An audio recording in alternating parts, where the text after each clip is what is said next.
Welcome to Shore Perspectives, a community feature of WESR Radio, highlighting the spirit of the shore from those who call it home. My name is Hope Socha, and I'm originally from Melfa. Timothy was born on September 3rd, 2002. He was such a happy little boy. He loved the beach. He loved boogie boarding especially. He loved surfing. He loved video games. He loved his best friend Flip. You know, they hung out every weekend. They spent their whole childhood together. He loved wrestling. We would always go to all the wrestling events, and we had so much fun making all the posters to take and, you know, stuff like that. So he was really into all those things. He loved 4-H camp. He was going there every year with his best friend Ashley, and until they all became camp counselors. Things started going sideways, as he would say. He would say that's when things always were going sideways. Right about that adolescent age, you know. I had just had a baby at 43, and Tim was 14, just entering high school, and those were the kind of difficult years, you know. Getting calls from Mr. Parker. Got Timmy in the office, you know. We used to laugh about that. But, you know, it was just hard. The mental health struggles, you know, and trying to find help here on the shore with the limited resources was very difficult. And, you know, just trying to manage his mental health and trying to manage a new baby, it was all very overwhelming.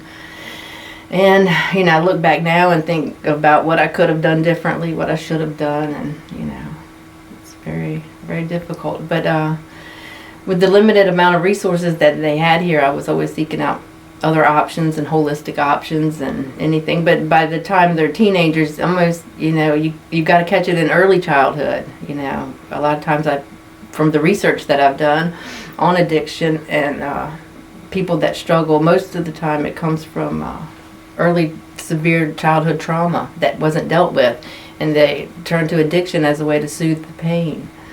So if we could help these children when they're little to heal their traumas, then perhaps we could save someone from addiction. Well, he would talk about, you know, having suicidal thoughts. He would talk about the struggles. He always had difficulty making friends, or, you know, he had a few friends that he would hang around with, but he wasn't real social. You know, he would like isolate in his room a lot, playing video games, and, you know, those are probably some of the first signs, you know, withdrawal from activities that kids his age were doing. When he was in high school, he just didn't want to go to school. He just didn't want to go to school. So we did the alternative school up in Accomack, and that didn't work out. And then we figured he wanted to do something different, you know, that it wasn't happening here. So he went over to the Commonwealth Challenge in Virginia Beach and tried that for a little bit, and then that didn't work out. So he came back home, and, you know, he did some online school for a little bit, and then he tried to get a job. He worked at Hardee's for a little bit, and he was just trying to do all these things to level up, or that's what he would call it, leveling up, and things just weren't working out, you know. So then he decided, I had a friend in Ohio, and he says he's going to go out to Ohio and give that a try. And he went out there, and he did really well. He was working in a factory out there. He was doing really well, you know, but until he didn't.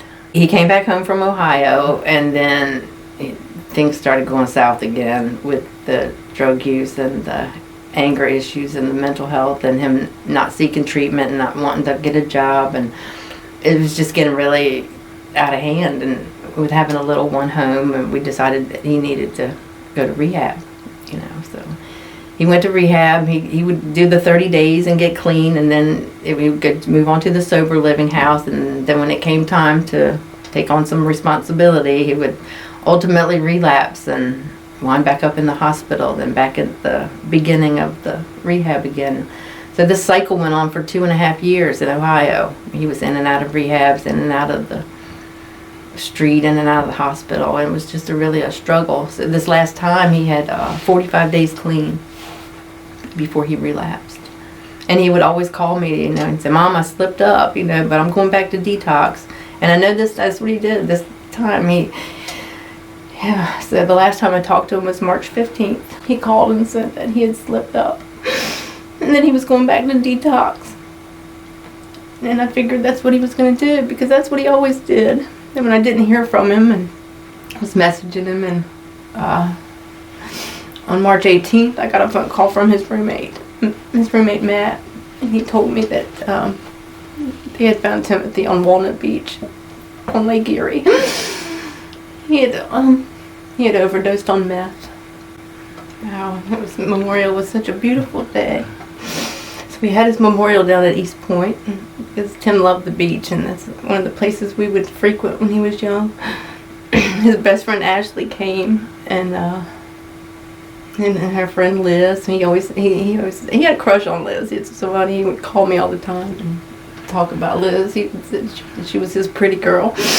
And his friends from elementary school came, and it was so beautiful. Anna Burr came and she spoke. And what was really so amazing was there was a young man named Nathan who came from Ohio. He came all the way from Toledo, Ohio, because Timothy had made such an impact on him and his healing.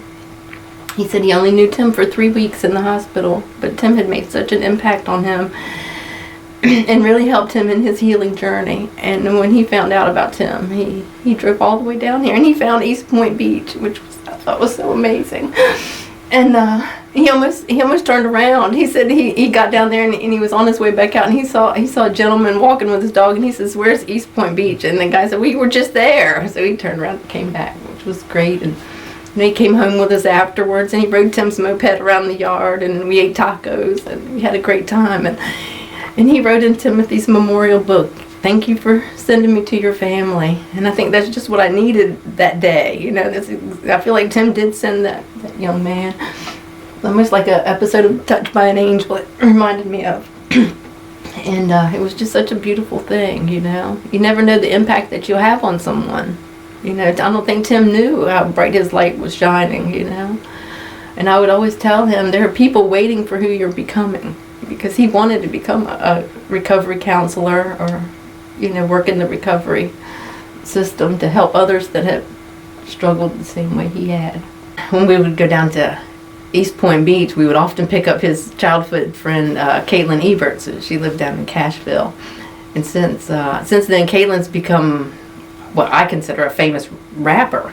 So when she heard of Tim's passing, she immediately wrote a song for him, straight from the heart. I mean, these are her words, and this song is personal about Tim, and it means so much. And she put that together right away and sent it to me. And we have another local talent, Tyler Latson from Harborton, and he was kind enough to come and do a video at Tim's memorial. And together they put the video and the song, and it's just amazing. There's a question that I like to ask: is addiction a choice? Is it really a choice? Because there's been a lot of research done on addicts and addiction, and what they've come to find out is that almost 90 to 100% of them were severely traumatized as children in one way or another. And addiction is a way for the person to soothe the pain, because they never dealt with the trauma, or it's unhealed trauma that they're dealing with. So I think and we judge the addicts, you know, a lot. So I asked Tim's friend, you know, I told her I was coming on the radio, and did she have any words that she wanted to share, you know.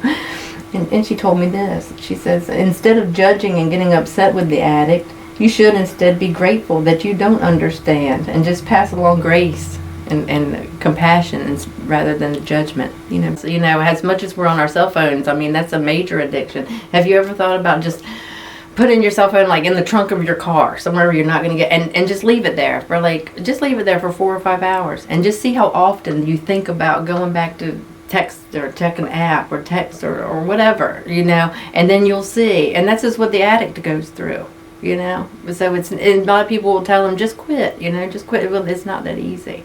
And there's a movie that I like to refer to. It's called The Beautiful Boy. I think it might just be called Beautiful Boy. It's on Amazon Prime, and it's a story about Nick Sheff. And he struggled with methamphetamine addiction, and his dad wrote this book, and then they made a movie of it. So if anybody's interested to watch that movie, you can get a pretty good idea of what I struggled with and what Timothy struggled with. And what I hope none of you ever have to deal with, you know. And I think addiction is prevalent here on the shore, but it's just not talked about.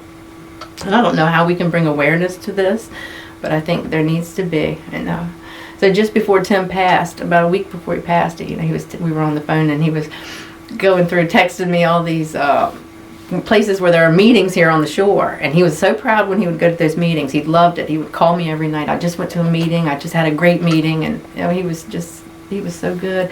But he really, really wanted me to go to one of these meetings here on the shore to get an idea of what it's like, what he's going through, what other people are going through. And he sent me a list of all these places that have these meetings. This is my goal for September, to hit up all these meetings for Tim and in Tim's honor. So while Tim was out in Ohio, I would frequently send him care packages to the rehabs wherever he was, and to help him feel loved and supported.